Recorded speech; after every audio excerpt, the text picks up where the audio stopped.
Now we go back to Akusala. Last time we studied the Akusala Citta, unwholesome consciousness. So there you see with pleasure, with wrong view, unprompted and so on. Now, consciousness or citta is said to be pure. Consciousness is not wholesome or unwholesome. It is actually neutral. But when it is accompanied by unwholesome mental states, then it is called an unwholesome citta. When it is accompanied by wholesome mental states, it is called wholesome citta. Now in the first citta, pleasure. Pleasure is a mental factor. Pleasure can be either wholesome or unwholesome. But the second one, wrong view, is an unwholesome mental state. And also there are other unwholesome mental states arising with this consciousness. So this consciousness is called unwholesome consciousness.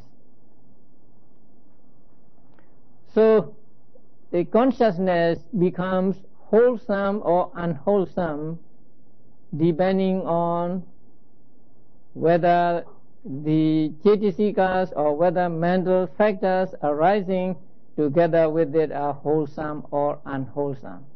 That is why cetasikas are compared to color and citta is compared to pure water.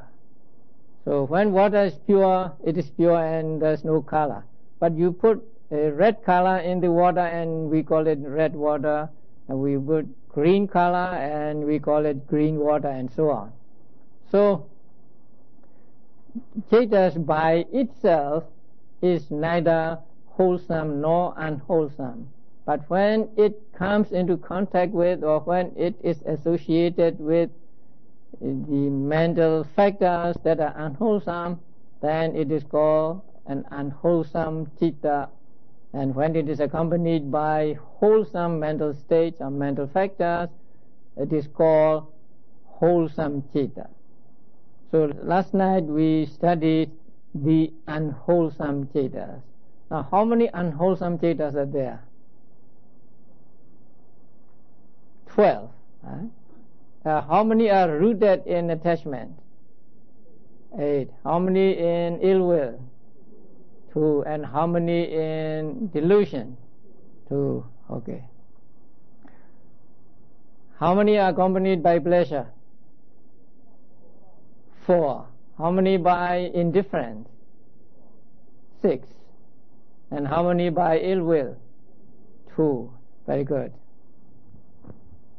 Now imagine yourself as back to school, like school children. Okay. Now we will go to next section of the consciousness called the rootless consciousness. Now last night I told you that consciousness is divided into different categories according to the sphere or the realms it frequently arises in. Now, consciousness can be divided in another way, and it is, according to the books, by way of its nature, but we may call it by karmic activity. That means consciousness that produces result, and consciousness that are results, and consciousness that neither produces result nor the results themselves. So result producing consciousness, result consciousness, and consciousness that is neither result producing nor results themselves. Akusala Citta or unwholesome consciousness are those that produce results. And in this case, they produce painful results. Today we are going to study another kind of cittas or types of consciousness, and they are mostly the resultant consciousness. Now when we see something, there arises in our mind a consciousness. Actually, we see with that consciousness. So that consciousness is called I consciousness, because it depends on the I for its arising. If there is no I, there can be no the I consciousness, and we may call it seeing consciousness, but in the books it is called I consciousness, consciousness that depends on the I to arise.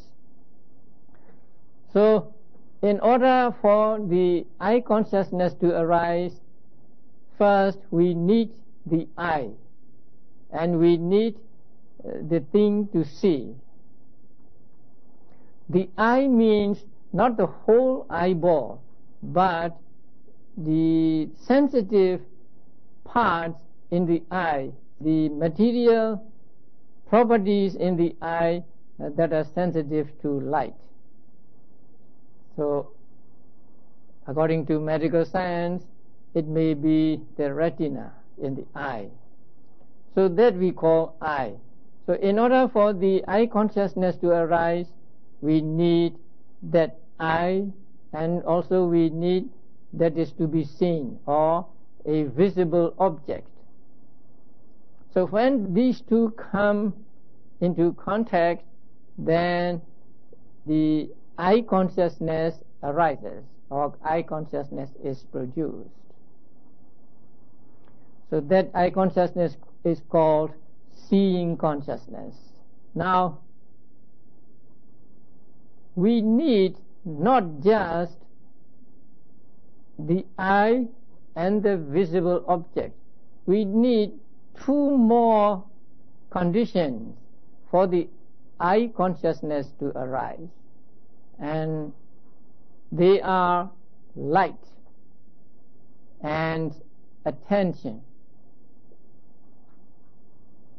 Because even though we have the eyes and there is a visible object, when it is pitch dark, when there is no light, seeing consciousness will not arise. So light is one condition for eye consciousness to arise, and also attention is important.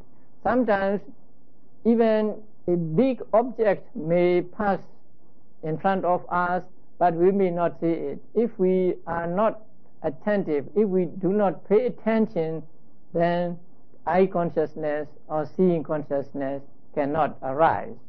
So for the seeing consciousness to arise, we need four conditions: the eye, the visible object, light, and attention. When these four come together, there is what we call seeing consciousness, or the eye consciousness. Now this first consciousness is called eye consciousness, and this is the result of past karma.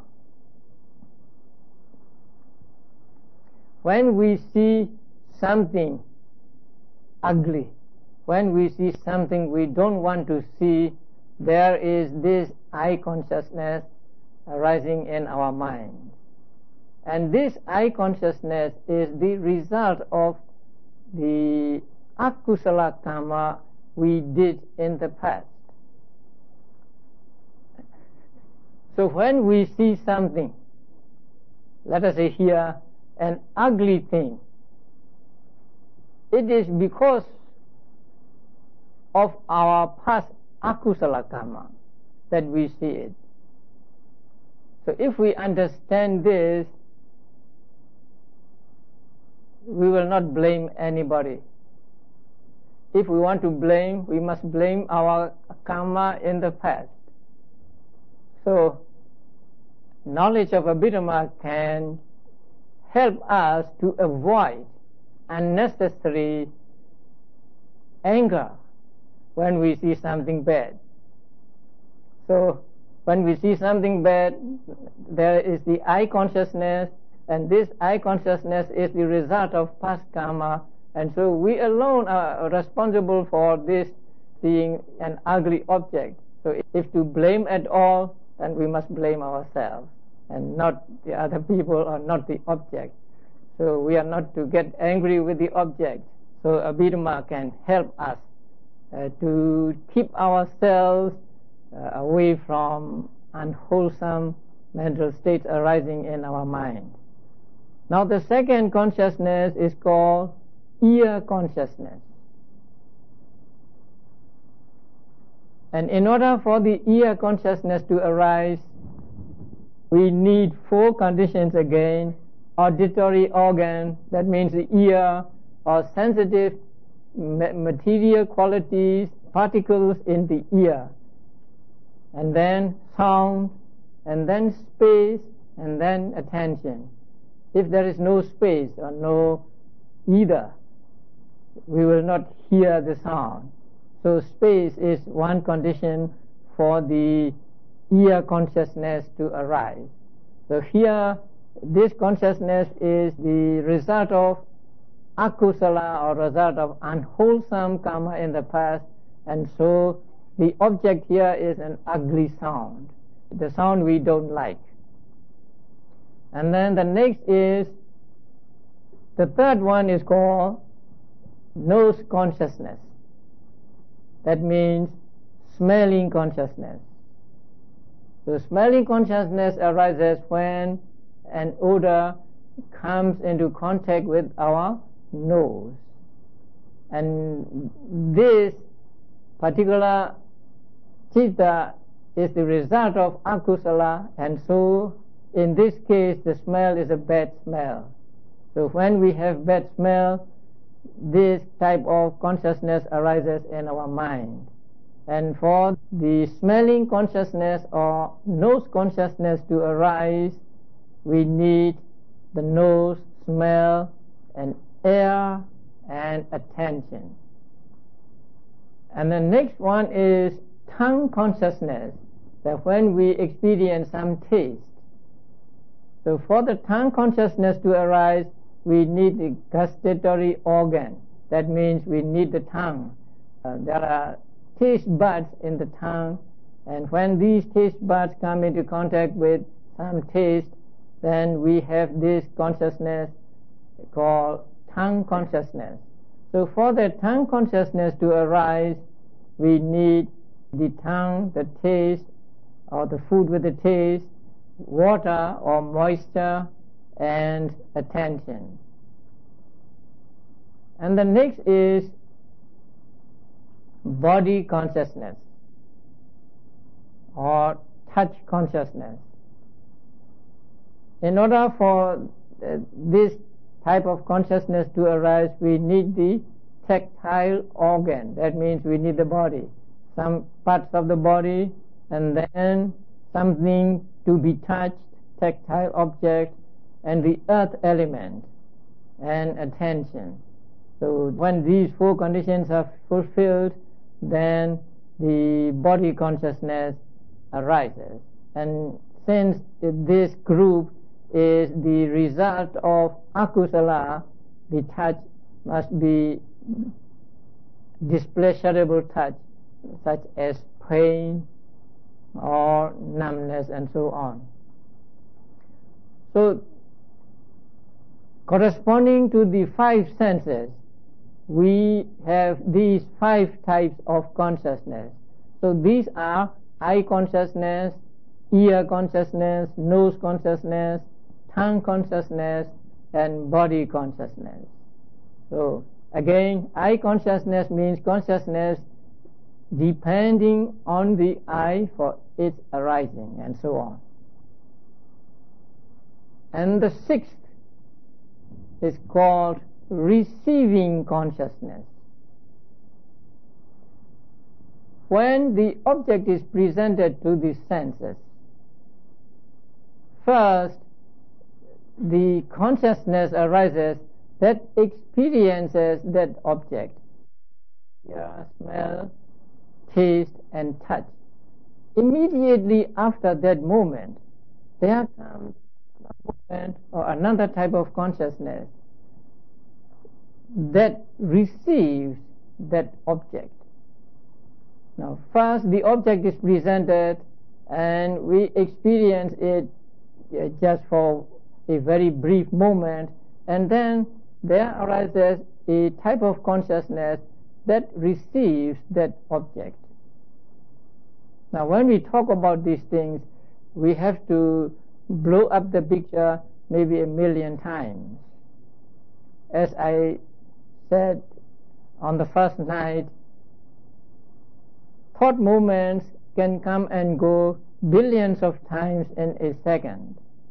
So these types of consciousness last for that just 1/100000th or 1/9,000,000th of a second. So after seeing, let us say, regarding seeing, after seeing consciousness arises and disappears, there arises another consciousness that receives the object. So that is called receiving consciousness.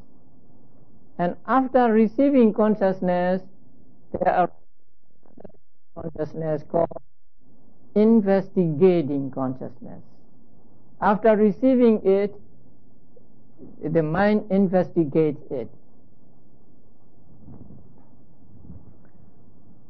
So altogether we get 7 types of consciousness, and these 7 types of consciousness are the result of unwholesome kamma in the past. And these are called Ahetuka, rootless.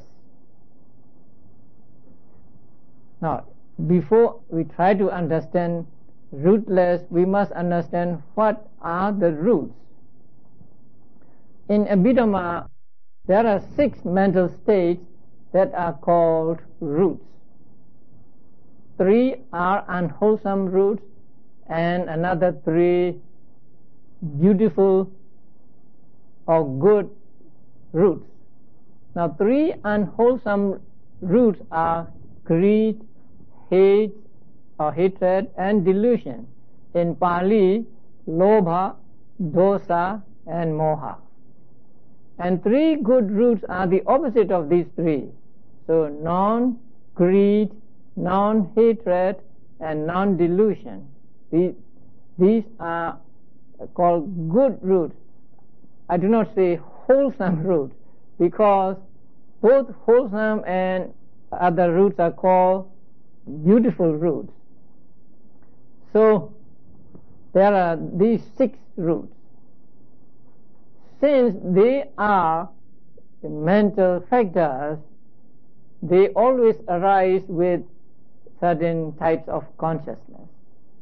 But with these, actually there are 18 in this section, with these types of consciousness, none of these roots arise. So they arise without these mental factors that are called roots. Now, last night, when you study the unwholesome consciousness, you find the words rooted in attachment, rooted in ill will, and rooted in delusion. That means accompanied by attachment and so on. But these today's types of consciousness are not accompanied by any one of these roots, either unwholesome roots or beautiful roots. And so they are called rootless consciousness. And since they are rootless, they are not as strong as others that have roots. So these first group consists of the 7 types of consciousness. And these 7 types of consciousness arise when we experience something we don't like. We experience the visible object, audible object, and so on. And all these types of consciousness are accompanied by what feeling? Indifference or neutral feeling. So when we see something, when we hear something, that seeing consciousness or hearing consciousness is always accompanied by indifferent or neutral feeling.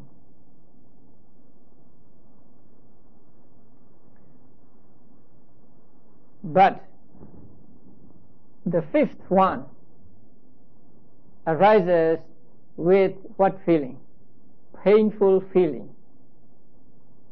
It is called, in Pali, it is called dukkha.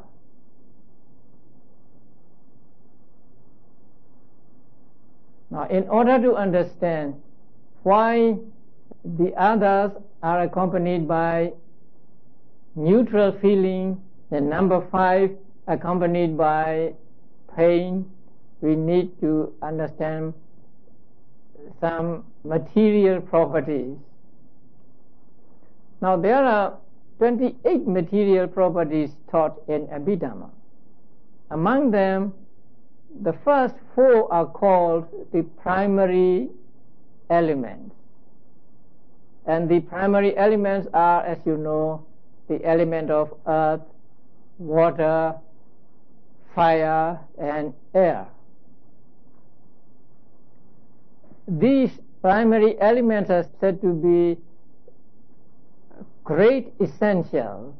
The elements are said to be hard. And the other material properties, like the material properties in the eye, in the ear, and so on, are called dependent material properties. They depend on the great essentials to arise and to exist. And they are said to be not hard. So let us say they are soft. The 4 great elements are hard, and the other material properties are soft. Now, when we see something, now there is the eye.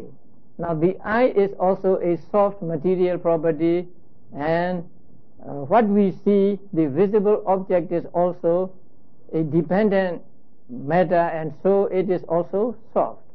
When one soft thing hits another soft thing, there is no strong impact. Since there is no strong impact, the feeling that arises with this consciousness cannot be strong feeling. So it is the neutral feeling. Now it is compared to this.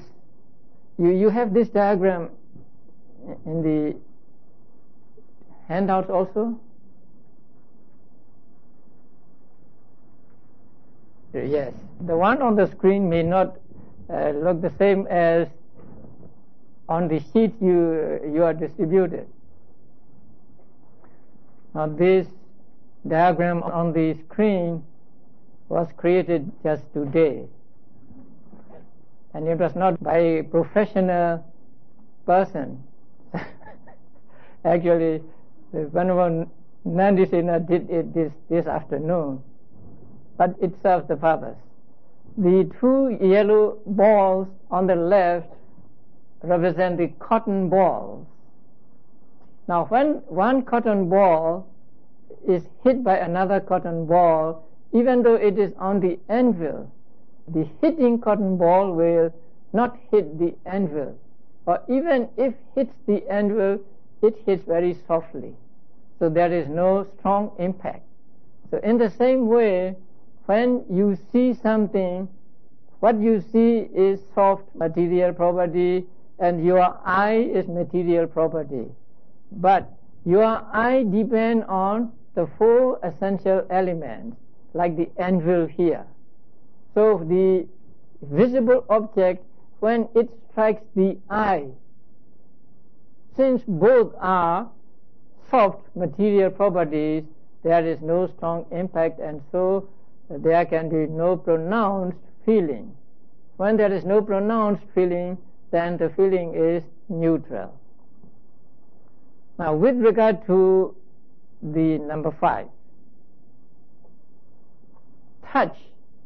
Now, touch means the combination of 3 great essentials: the earth element,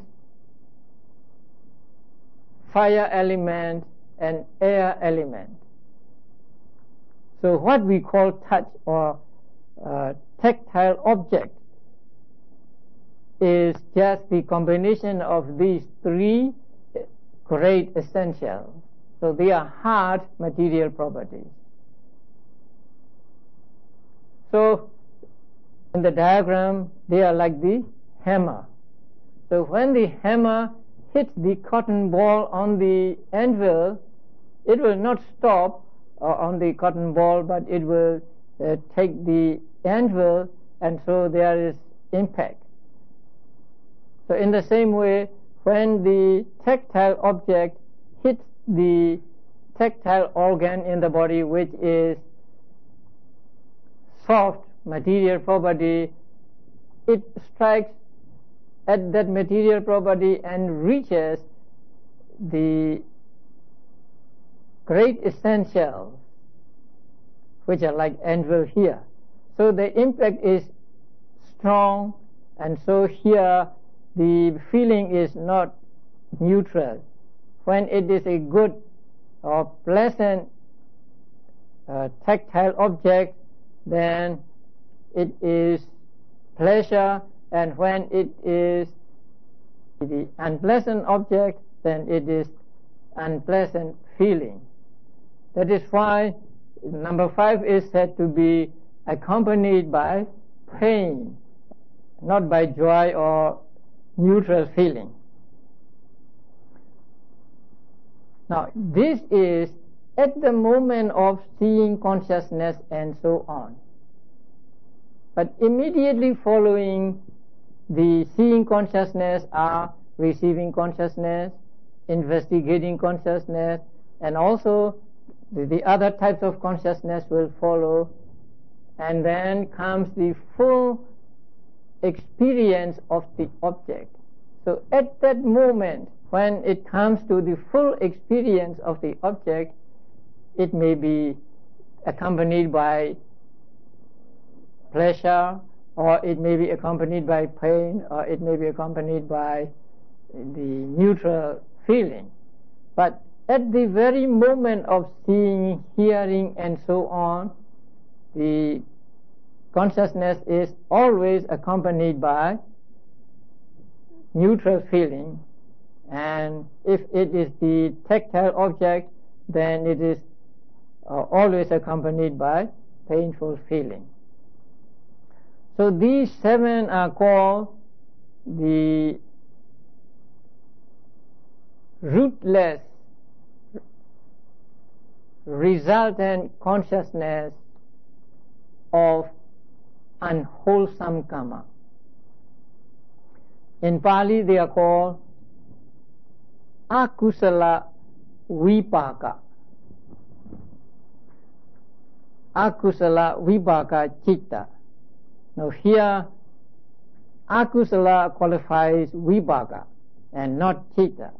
So these 7 types of Citta, or these 7 types of consciousness, are the result of Akusala, are the result of bad karma in the past. But when we see something beautiful, when we see something we like to see, then the seeing consciousness arises, and again it is accompanied by indifferent feeling and so on. So when we experience something that is pleasurable, that is good, that we like, then we have these types of consciousness under Ahetuka Kusala Vipaka Citta. They are eye consciousness, ear consciousness, nose consciousness, tongue consciousness, and body consciousness. Now, when it comes to body consciousness, since it is the result of wholesome karma in the past, the feeling is pleasure. And in the kusala vibhaka, or the wholesome resultant cittas, there is one more. The number 7th, called in Pali is called santirana, the investigating consciousness. Now there are 2 investigating consciousness among the resultant cittas of kusala. That is because there are 2 kinds of objects, ordinarily desirable and very desirable. So when the object is very desirable, then the investigating consciousness is accompanied by pleasure. And if the object is just ordinarily desirable, then the investigating consciousness is accompanied by neutral feeling.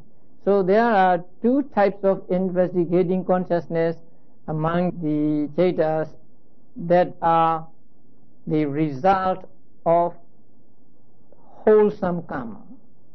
Now again here, when we see something beautiful, when we see something that we like to see, we can praise ourselves.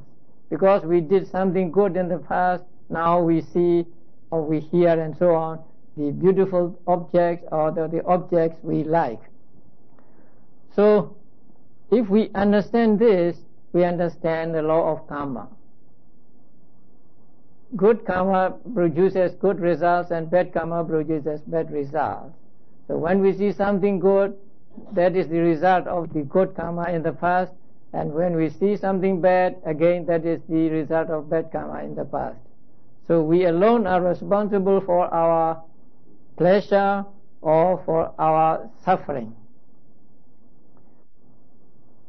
So there are 8 types of consciousness in this group. 7 plus just 1, which is the investigating consciousness accompanied by pleasure. So these 2 groups are the resultant consciousness. They are the result of past karma. Now we come to the 3rd group, and they are called functional consciousness. Functional consciousness means these consciousness just arise and they do their function and they disappear without leaving any karmic force in the continuity of a being. And they just arise and they disappear without leaving any karmic force. And these 3 are first, 5 sense door adverting. Now it's a long name. In Pali also it is a long name. So 5 sense door adverting. Now, when, let us say, when a visible object is presented to the mind, the mind turns to that object. So that point of turning is called here 5 sense door adverting. Before the visible object strikes the mind, our mind may be on some other object. Our mind may be on the obscure object. But when a visible object comes into the avenue of our eyes, this visible object is said to strike at the sense organs. After it is stricken, the flow of the inactive thought movement stopped, and the mind turns to the object. That turning to the object is what we call five sense door adverting. Maybe, let us say, you are looking at another place, and then you hear a noise and you turn to the noise. So that turn is called five sense door adverting, because it arises with regard to five senses, with regard to eyes, ears, nose, tongue, and body. And this also is accompanied by indifference or neutral feeling. So this is one type of consciousness. It has no karmic power. It does not give any results. And it is not the result of any karma. Now, second one is called mind door adverting. That means when you think of something without the use of the five senses, you just think of something, then a type of consciousness arises that turns the mind to the object. So that is the mind door adverting consciousness. This mind door adverting consciousness is also not the result of any karma, and it does not give any results. And this second type of consciousness arises in five senses as well as in the mind. So when it arises in the five senses or through the five senses, it does one function.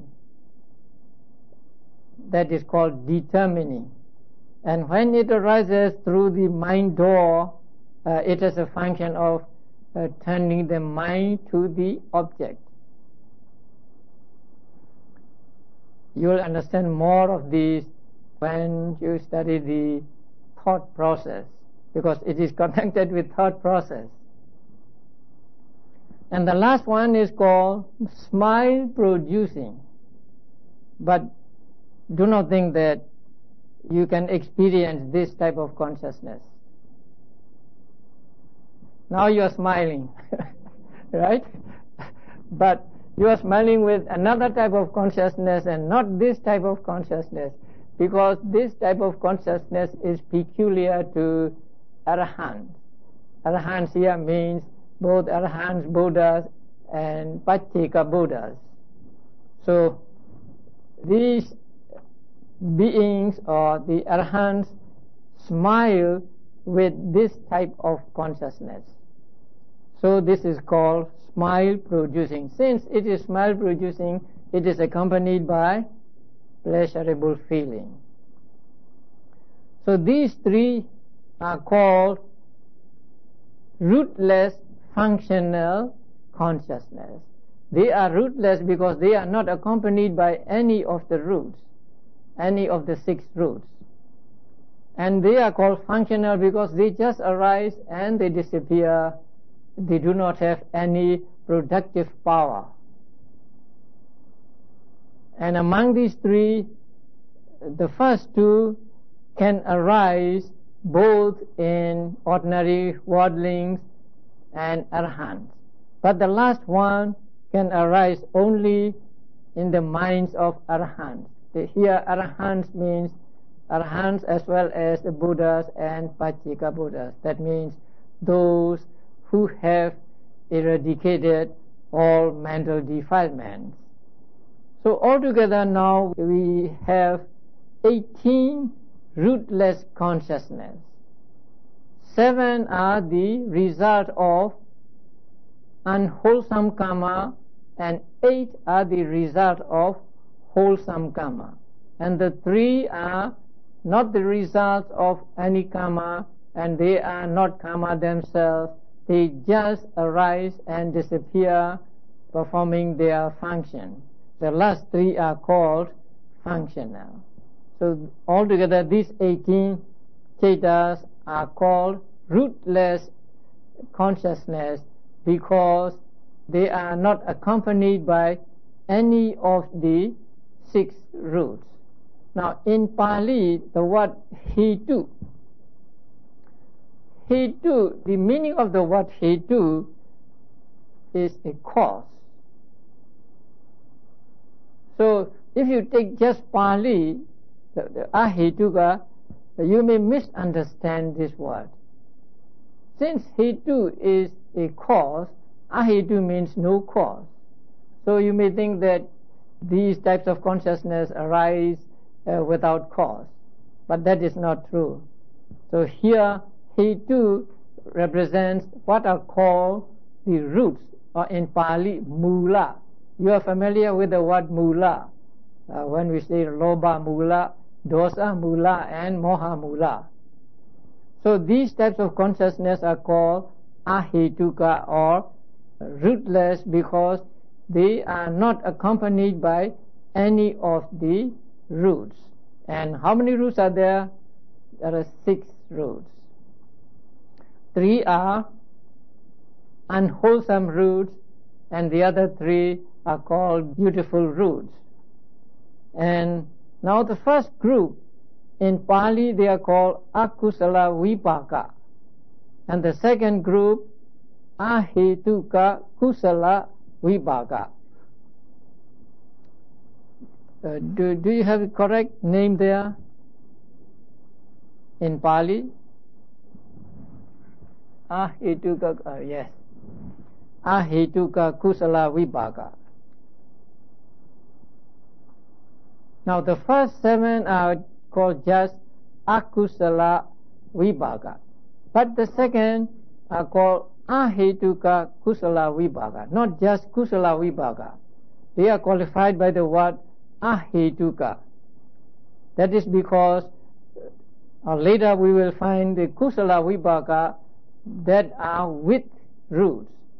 So in order to differentiate these 8 from the resultant consciousness that are with roots, they are here qualified by the word Ahetuka, a rootless resultant consciousness. The third group is also called Ahetuka Kiriya, because there are functional consciousnesses that are accompanied by hetus or roots. So to differentiate these 3 from the others that are with roots, they are called Ahetuka Kiriya. Now when we talk about these types of consciousness, we will be using these names again and again. So when we want to refer to the last 3, then we will say Ahetuka Kiriya, 3 Ahetuka Kiriya consciousness, and so on. So these 18 types of consciousness are called rootless because they have no concomitant roots. And these arise when we see something, when we hear something, and so on. And all these have their place in the thought processes. Now when we see something, we see the object with thought processes, not just with one type of consciousness. Actually, our mind has to go through different types of thought processes until we can say we see something or we see a man, and so on. These types of consciousness taught in this section have a place in the thought processes, and when we come to thought processes, you will understand them more clearly. Here the sequence is first turning to the object. The first and second of the last group, turning to the object, and then seeing the object, hearing the object, and so on, and then accepting or receiving the object, and then investigating the object, and then determining the object. And after determining comes the full experience of the object. So we will study these different stages in the experience of the object when we come to the thought processes. So we will have a break now.